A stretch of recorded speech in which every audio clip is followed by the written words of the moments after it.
बिस्मिल्लाहिर्रहमानिर्रहीम। सो travel and tourism recommendation के इस प्लेलिस्ट में आज हम देखेंगे कंटेंट बेस्ड रिकमेंडेशन सिस्टम। सो ये है वो प्लेलिस्ट, मैं रिकमेंड करता हूँ कि आप इस प्लेलिस्ट को एक्सेस करें। तो कोड इम्प्लीमेंटेशन से पहले मैं आपको ये बता देता हूँ कि कंटेंट बेस्ड रिकमेंडेशन क्या है। इससे पहले हम ऑलरेडी देख चुके हैं कि रिकमेंडेशन सिस्टम क्या होता है। कंटेंट बेस्ड रिकमेंडेशन की सबसे बड़ी एग्जांपल गूगल है। अगर मुझे चाहिए पाइथन ट्यूटोरियल तो मैं यहाँ पे लिखूंगा पाइथन ट्यूटोरियल्स। जैसे मैंने सर्च किया, ये देखें जितने भी आइटम्स यहाँ पे आए वो सारे के सारे python tutorial, the python tutorial, python tutorial, python for beginners, learn python, python python python. क्यों? Just because of this two keywords, these two features, Python and tutorials।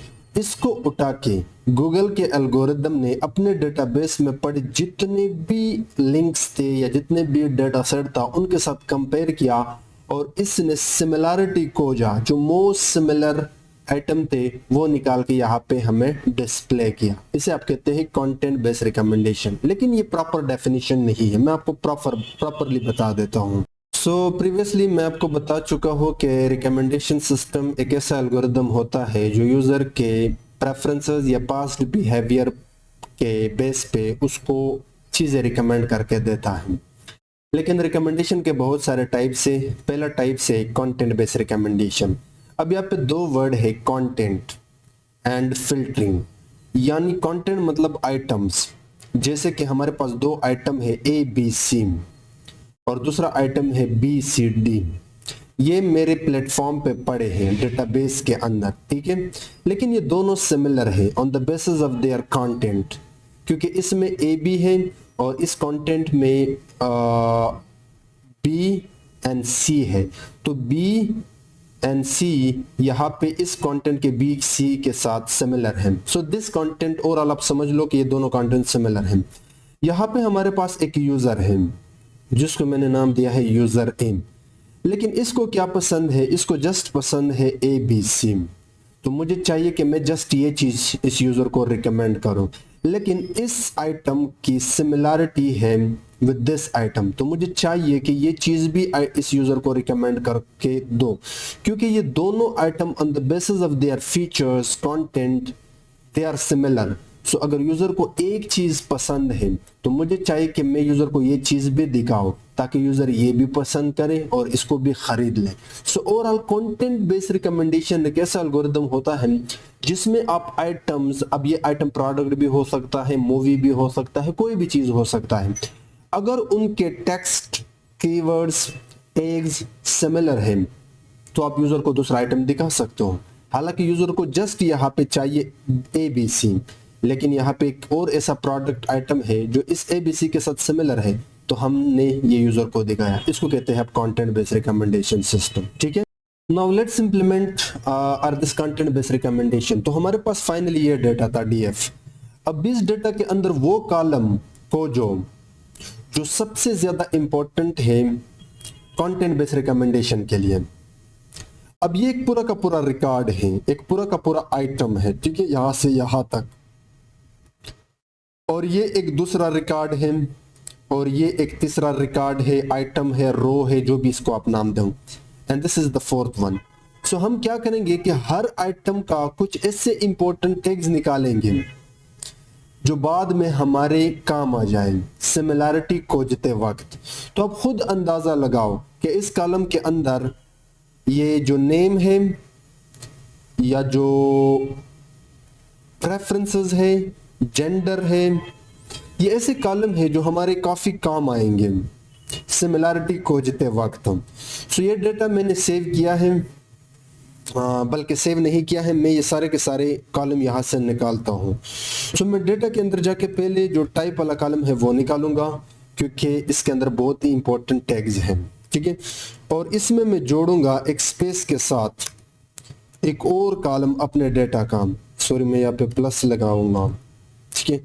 मेरे पास एक और कॉलम है स्टेट, क्योंकि ये एक ऐसा कॉलम है जिससे मुझे इंपॉर्टेंट टैग मिलेगा सिमिलैरिटी के लिए, और इसको मैं एक्सप्रेस के साथ जोड़ूंगा एक और कॉलम जो कि है बेस्ट टाइम टू विजिट, क्योंकि वो मंथ है तो वो भी हमें दो आइटम या दो डेस्टिनेशन के बीच में सिमिलैरिटी खोजने में हेल्प करेगा। You will understand a bit letter, but अभी के लिए मैं आपको बता देता हूँ कि ये हो गया अपना बेस्ट टाइम टू विजिट वाला कॉलम, और इसके साथ जोड़ता हूँ एक और कॉलम, बट मुझे यहाँ पे भी प्लस ऐड करना होगा, प्रेफरेंसेस वाला कॉलम। सो मैं यहाँ पे डीएफ के अंदर जाके जो प्रेफरेंसेस वाला कॉलम है उसको निकालता हूँ। अब ये तमाम के तमाम फीचर मैंने जोड़ दिए, ये वो इंपॉर्टेंट फीचर है जो फाइनली मेरे लिए कंटेंट बेस्ड रिकमेंडेशन सिस्टम में हेल्प करेगा। और इसको मैं एक डेटा सेट के अंदर एक नया कॉलम बनाता हूँ फीचर्स के नाम से, उसमें स्टोर करता हूँ। सो अब ये चारों के चारों कॉलम का जो भी कंटेंट होगा वो इस नए वाले फीचर वाले कॉलम में आ गया। अब मैं आपको दिखाता हूँ कि ये किस तरह दिखाई देता है। तो अगर मैं डीएफ के अंदर जाऊं और इस डीएफ के अंदर जो अपना ये कॉलम है लास्ट वाला, ये देखिए फीचर, इसमें फर्स्ट आइटम का सिटी आ गया, उसका स्टेट आ गया, उसका बेस्ट टाइम टू विजिट आ गया और उसका प्रेफरेंस आ गया। अब ये मेरे पास एक टैग बन गया, एक रिकॉर्ड बन गया, एक अरे बन गया, और ये दूसरे आइटम का है, ये तीसरे आइटम का है। तो मैं बड़े आसानी के साथ इनके बीच में सिमिलैरिटी खोज सकता हूँ। सिमिलैरिटी क्या है ये हम थोड़ी देर बाद देखेंगे, but yes finally we have this important feature. लेकिन ये जो फीचर है ये टेक्स्ट है, मशीन टेक्स्ट को नहीं समझ सकता, हमें इसको नंबर में कन्वर्ट करना होगा। उसके लिए हम ऑलरेडी इंपोर्ट कर चुके हैं TF-IDF वेक्टराइजर, और NLP यानी मशीन लर्निंग में इसको आप कहते हो वेक्टराइजेशन। अब वेक्टराइजेशन क्या है ये मैं थोड़ी देर बाद बताऊंगा, बट अभी के लिए मैं TF-IDF वेक्टराइजर को कॉल करता हूं और इसके अंदर एक पैरामीटर पास करता हूं स्टॉप वर्ड्स, और वो मैं इंग्लिश बताता हूं। You will understand a bit letter, but अभी के लिए इसको मैं नाम देता हूं वेक्टराइजर, वेक्टराइजर लाइक दिस। अब ये वेक्टराइजर में अपने इस डीएफ के अंदर जाके फीचर्स के अंदर जितने भी फीचर्स हैं हर आइटम उसको नंबर में कन्वर्ट करता हूं। तो कैसे करूंगा, इस वेक्टराइजर को कॉल करता हूं और फिर ट्रांसफॉर्म मेथड की मदद से मैं सारे के सारे टेक्स्ट को नंबर्स में कन्वर्ट करता हूं। अब मैं डेटा के अंदर जाके अपना फीचर्स वाला कॉलम पास करता हूं। अब मेरे पास एक अरे बन जाएगा और इसको मैं कहता हूं डेस्टिनेशन फीचर्स।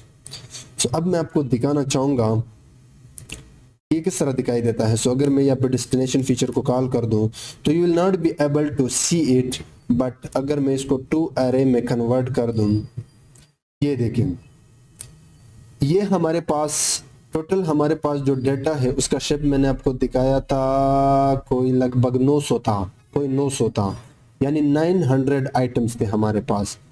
तो हर प्रोडक्ट का हमने फीचर्स निकाले, सो वी हैव 900 फीचर्स। अब हर फीचर एक लिस्ट होगा, ये है अपना लिस्ट। देखिए ये फर्स्ट फीचर है उस प्रोडक्ट का जो भी हमने निकाला था, टाइप, स्टैट, डेस्टिनेशन, नंबर्स में कन्वर्ट हो गया। वी विल सी कि ये कैसे कन्वर्ट हो गया। ये दूसरा फीचर है, ये तीसरे आइटम का फीचर है, वेक्टराइज फॉर्म है, until so on। सो अगर 900 थे तो यहाँ पे 900 लिस्ट्स होंगे, 900 अरेज होंगे, ठीक है। अब हम आसानी के साथ इस फीचर को बाकी तमाम अरे के साथ कंपेयर करके इसका सिमिलैरिटी खोज सकते हैं, फिर इस फीचर का बाकी तमाम के साथ सिमिलैरिटी खोज सकते हैं। लेकिन पहले मैं आपको जल्दी से एक्सप्लेन करता हूं कि ये जो वेक्टराइजर था इसने टेक्स्ट को नंबर में कन्वर्ट किया, इसका क्या मतलब है, और इसके अंदर हमने जो स्टॉप वर्ड्स बताया इसका क्या मतलब है। So let me quickly explain you. अब मैं आपको बताता हूं कि वेक्टराइजेशन एंड कोसाइन सिमिलैरिटी का क्या मतलब है मशीन लर्निंग में। तो उसके लिए मैंने दो डॉक्यूमेंट उठाए। अभी के लिए मान लो कि ये हमारा फर्स्ट डॉक्यूमेंट है या फर्स्ट फीचर जो हमने बनाया था आइटम के लिए, उसको हमने कंसिडर किया, ठीक है। और ये हमारा दूसरा है, this is my book, this is his book to read. अब पहले काम यह है कि इस डॉक्यूमेंट या इस सेंटेंस के अंदर हर वर्ड को हमने एक नंबर देना होगा, इंटीजर नंबर। सो मान लेते हैं कि दिस को मैंने 10 दिया, इसको मैंने 20 दिया, माई को 30 दिया एंड बुक को 40 दिया। और ये सेम काम हमने इस डॉक्यूमेंट या इस फीचर के साथ भी किया, ठीक है। इसे कहते हैं वेक्टराइजेशन, कि आप टेक्स्ट को नंबर में कन्वर्ट करते हो, क्योंकि मशीन इन नंबर्स को समझ सकता है ना कि इस टेक्स्ट को। तो जब भी 10 आएगा मशीन को वो समझेगा कि ये दिस है। जब भी मशीन लर्निंग मॉडल को 20 आएगा वो इसको कंसिडर करेगा कि 20 का मतलब यहाँ पे इज है। I hope you get the main idea. इसको आप वेक्टराइजेशन कहते हो। लेकिन वेक्टराइजेशन के बहुत सारे टेक्निक है मशीन लर्निंग में, हमने TF या IDF क्यों यूज किया? तो ये बेस्ट टेक्निक है जो अच्छे तरीके से कन्वर्ट करता है टेक्स्ट को नंबर्स में। अब ये कैसे काम करता है इसके डिटेल में नहीं जाता। ये पहले टर्म फ्रीक्वेंसी कैलकुलेट करता है यानी TF, उसके बाद IDF inverse document frequency calculate करता है, फिर दोनों को मल्टीप्लाई करता है और कोई नंबर, कोई हायर वैल्यू देता है उस वर्ड के लिए, उस टर्म के लिए, ठीक है। बट होपफुली कि आपने एक आइडिया ले लिया कि वेक्टराइजेशन क्या होता है। बेसिकली एक एरे होता है, ठीक है। ये आपका अब एक एरे बन गया। अब मैं आसानी के साथ इस एरे के ऊपर इस एरे के साथ ऑपरेशन परफॉर्म कर सकता हूं, लेकिन मेरा ऑपरेशन है कंटेंट बेस्ड रिकमेंडेशन। और कंटेंट बेस्ड का मतलब ये है कि आप दो आइटम के बीच में सिमिलैरिटी खोजो। तो सिमिलैरिटी आप मशीन लर्निंग के अंदर कुछ इस तरह डिस्प्ले करते हो कि ये हो गया आपका ये वाला वेक्टर, मान लो कि ये वेक्टर यहाँ पे हमने कुछ इस वेक्टर स्पेस में डिस्प्ले किया, और यहाँ पे हमारे पास दूसरा वेक्टर आ गया, दिस एरे, जिसको आप वेक्टर, एरे, डॉक्यूमेंट जो भी नाम देना है आप दे सकते हो। मैंने इसको A नाम दिया इस वेक्टर को, यानी पहले वाले को, और दूसरे वाले को मैंने B नाम दिया, ठीक है। अब ये दोनों वेक्टर कितना सिमिलर हैं, हम इसके बीच में स्पेस देखते हैं on the basis of cosine similarity. So आप बेसिकली कैलकुलेट करते हो थीटा। अगर आपने थोड़ा बहुत मैथमेटिक्स पढ़ा है, दो वेक्टर के बीच में आप कोसाइन सिमिलैरिटी यानी वो जो भी थीटा है, जो भी एंगल है, ये जितना इन दो वेक्टर के बीच में थीटा का डिस्टेंस जितना कम होगा, ये दोनों आइटम, दोनों प्रोडक्ट, दोनों मूवीज उतने ही सिमिलर है। ये जितना दूर होगा, लेट्स से एक और वेक्टर है, वेक्टर C यहां पे पड़ा है। सो अब अगर मैं कहूं कि vector A and vector B में कितना डिस्टेंस है, तो कम है, तो मतलब ये सिमिलर वेक्टर है। क्या है? सिमिलर वेक्टर है।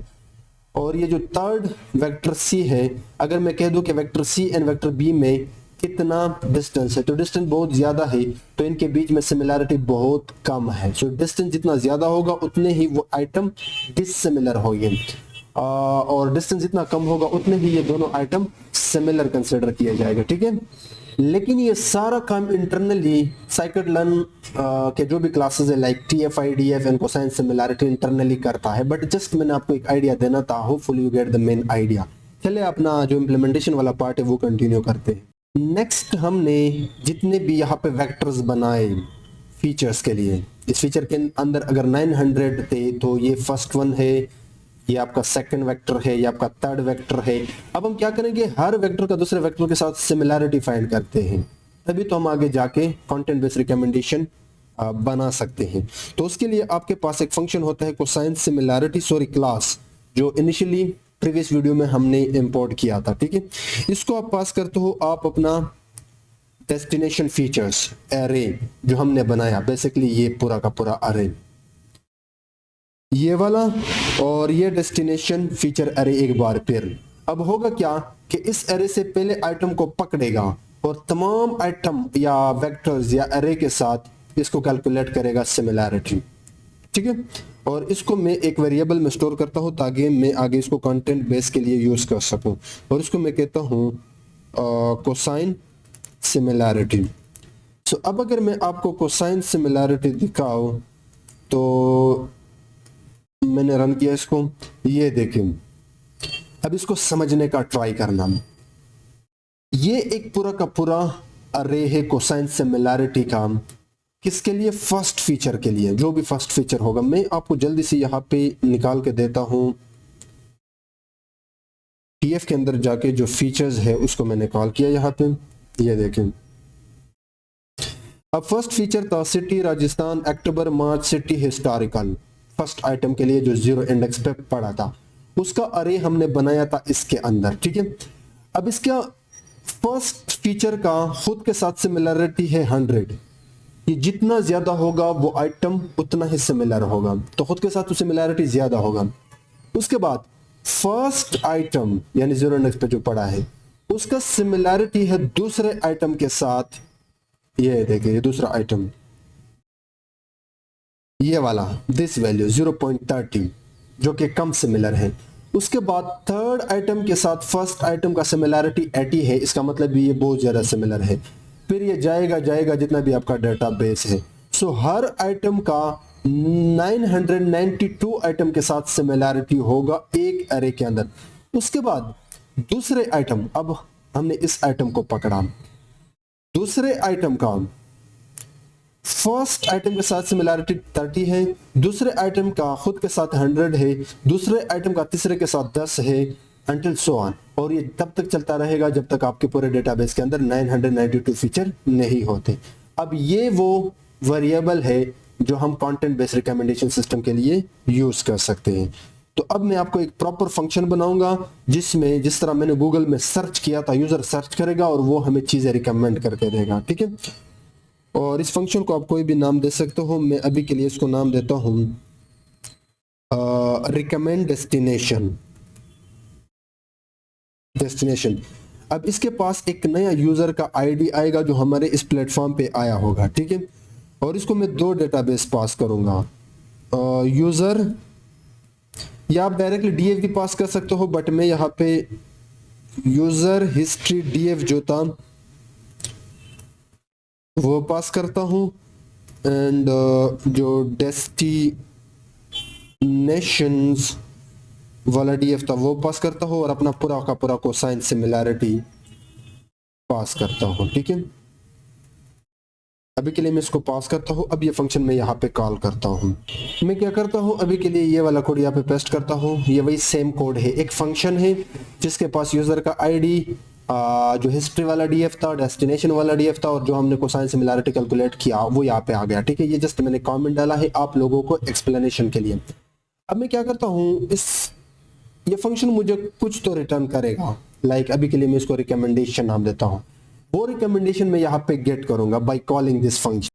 सो मैं यहाँ पे ये वाला कोड बेसिकली पेस्ट करने वाला हूँ लाइक दिस। सो जस्ट मैंने रिकमेंड डेस्टिनेशन मेथड को कॉल किया, ये मेथड है, ठीक है। और इसको मैंने एक आईडी पास किया, यूजर का आईडी है, आप कोई भी रख सकते हो, लाइक 10 20। अपना जो डेटा था यूजर हिस्ट्री डीएफ वो डेस्टिनेशन डीएफ, और जो कोसाइन सिमिलैरिटी यहाँ पे हमने कैलकुलेट किया था एग्जैक्टली दिस वन, ये पास किया, ठीक है। और ये पलट के मुझे कोई एक डेटा देगा टॉप 5 रिकमेंडेशन का, और वो यहाँ पे मैंने डिस्प्ले किया है। लेकिन अब हम इस फंक्शन के अंदर अपना मेन काम परफॉर्म करेंगे। पहला ये है कि मैं एक कमेंट डालता हूँ गेट द डेस्टिनेशंस, वो डेस्टिनेशन जहाँ पे यूजर ने पहले से विजिट किया है, हैज विजिटेड। वो कैसे करूंगा, एक वेरिएबल बनाता हूं विजिटेड डेस्टिनेशंस के नाम से मैंने एक वेरिएबल बनाया। अब मैं अपने यूजर हिस्ट्री डेटा के अंदर जाके उससे फिल्टर करता हूं। तो फिल्टरिंग आप कुछ इस तरह करते हो कि डेटा के अंदर जाके डेटा में घुस के वो कॉलम उठाते हूं, वो है यूजर आईडी। और पहले मैंने चेक किया ये जो नया यूजर आईडी आया है क्या वो मेरे डेटा बेस के अंदर पड़ा है या नहीं, और वो है ये वाला जो इस फंक्शन ने एज अ पैरामीटर यहाँ पे गेट किया था और कॉल करते वक्त मैंने पास किया था, ठीक है। सबसे पहले तो मैंने ये चेक किया, और चेक करने के बाद मैं बाहर आया, और जितने भी डेस्टिनेशन आईडीज है जहाँ पे इस यूजर ने विजिट किया होगा उसको मैंने यहाँ पे गेट किया। सो वो मैं कैसे करूँगा, वो डेस्टिनेशन आईडी वाले कॉलम के अंदर जाकर डेस्टिनेशन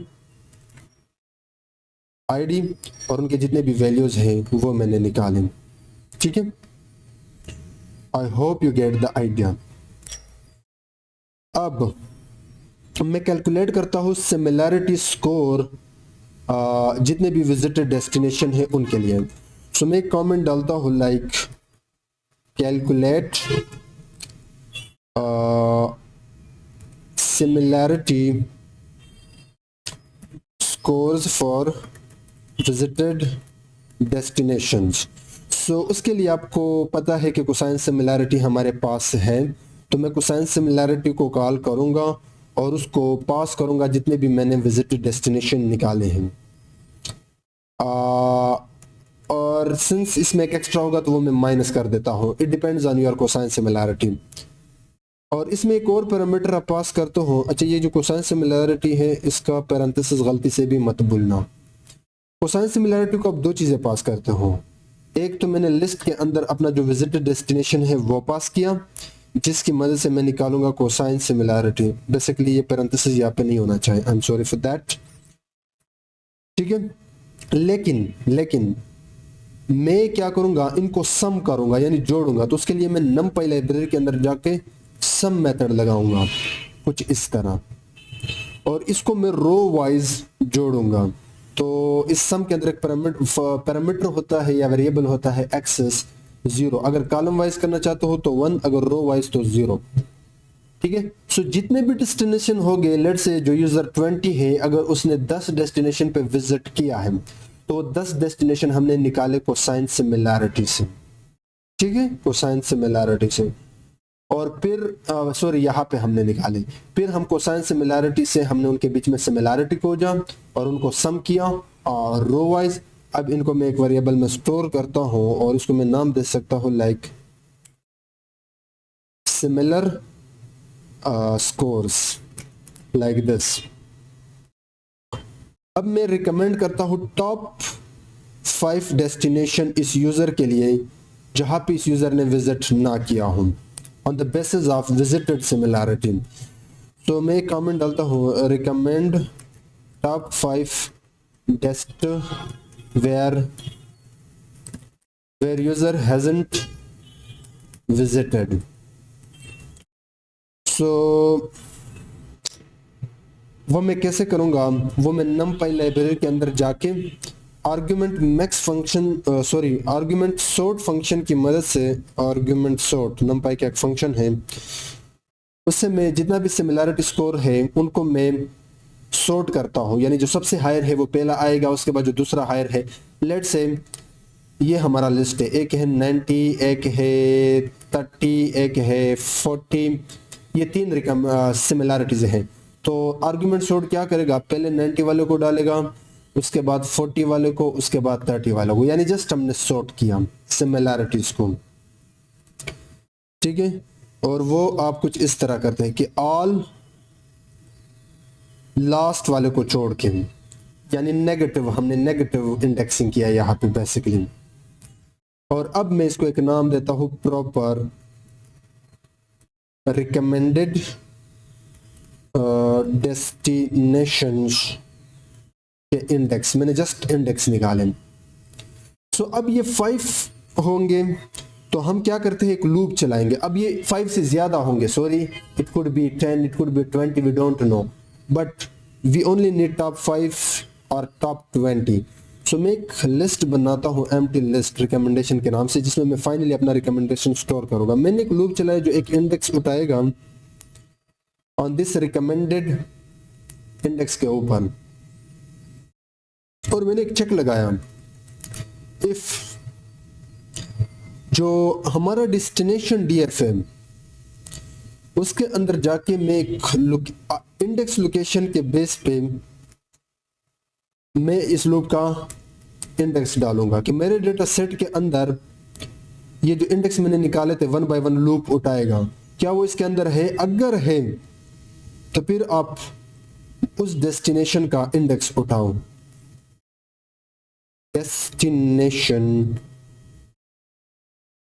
आईडी।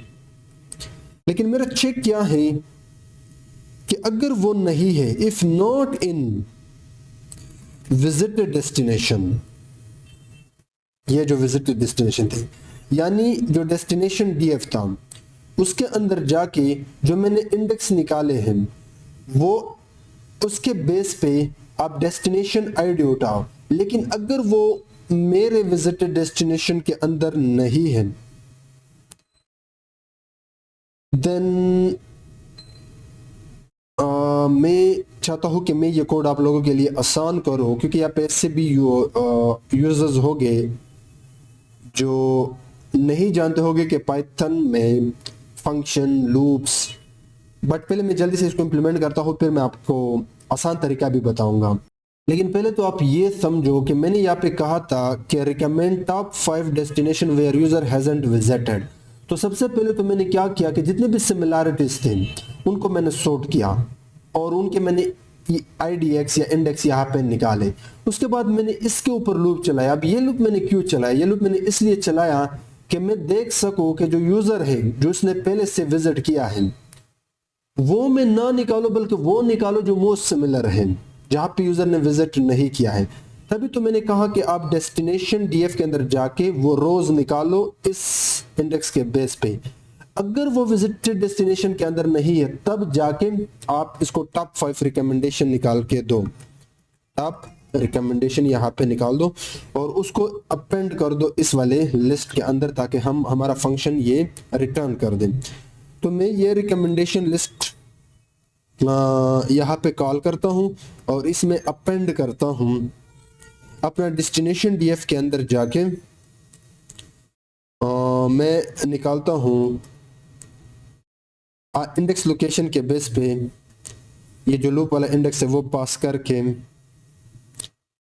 ये चीजें, एक उस डेस्टिनेशन का आईडी और एक उस डेस्टिनेशन का नाम और स्टेट टाइप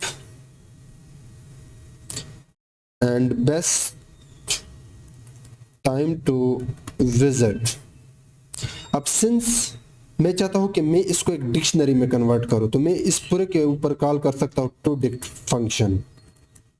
ठीक है, सो हमने क्या किया, अब निकालें यहां पे मैं हल्का सा जूम इन करके, चेक के बाद अगर नहीं है तो फिर जाहिर सी बात है ये अंदर आएगा और destination name state type best time to visit निकाल के इस रिकमेंडेशन में अपेंड कर देगा।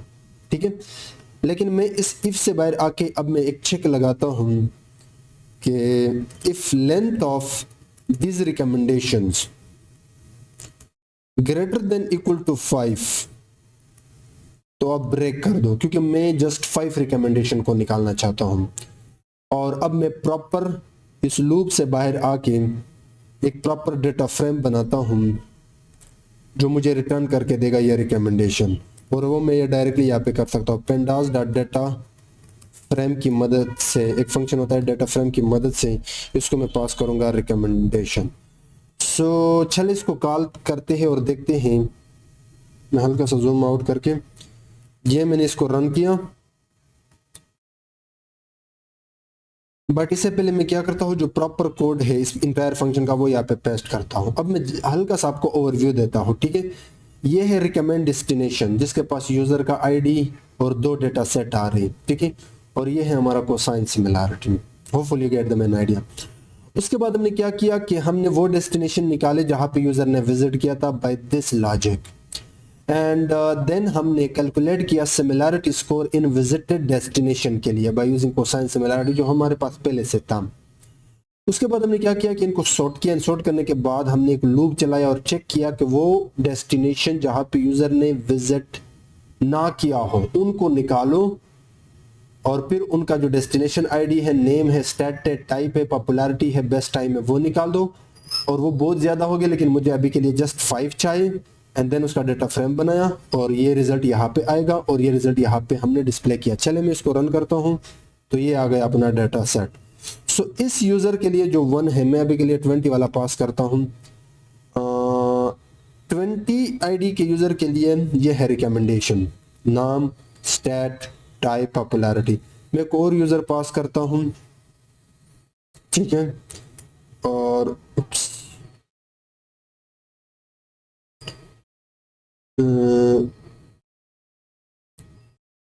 10 आईडी वाला या 1 आईडी वाला। तो ये 1 के लिए है, आप कोई और यूजर पास कर दो। बट यहाँ पे एक क्वेश्चन बनता है, ठीक है, एक क्वेश्चन बनता है। मैं आपको बताता हूँ कि उस क्वेश्चन का क्या मतलब है। ये है रिकमेंडेशन। अब कंटेंट बेस्ड रिकमेंडेशन के स्टार्ट में मैंने आपको पढ़ाया था कि आप बेसिकली सर्च में आईडी के जगह पे कोई कंटेंट भेजते हो। जैसे कि गूगल के केस में मैंने आपको सर्च करके दिया था पाइथन ट्यूटोरियल, तो आप चाहो तो आप नेम भी पास कर सकते हो, यानी आप सर्च कर सकते हो। लेकिन ये जो रिकमेंडेशन है ये कुछ इस तरह है कि सर्च बेस नहीं है। बेसिकली यहाँ पे आप मल्टीपल इनपुट भेजते हो ट्रैवल रिकमेंडेशन में, तो मैंने इसको कुछ इस तरह डिजाइन किया कि कीवर्ड्स या सर्च के बजाय आप उस यूजर का आईडी पास करो, बाकी इंटरनली फ्लो वो है। ठीक है, सो ये था कंटेंट बेस और उसका इंप्लीमेंटेशन। नेक्स्ट हम देखेंगे कोलैबोरेटिव फिल्टरिंग।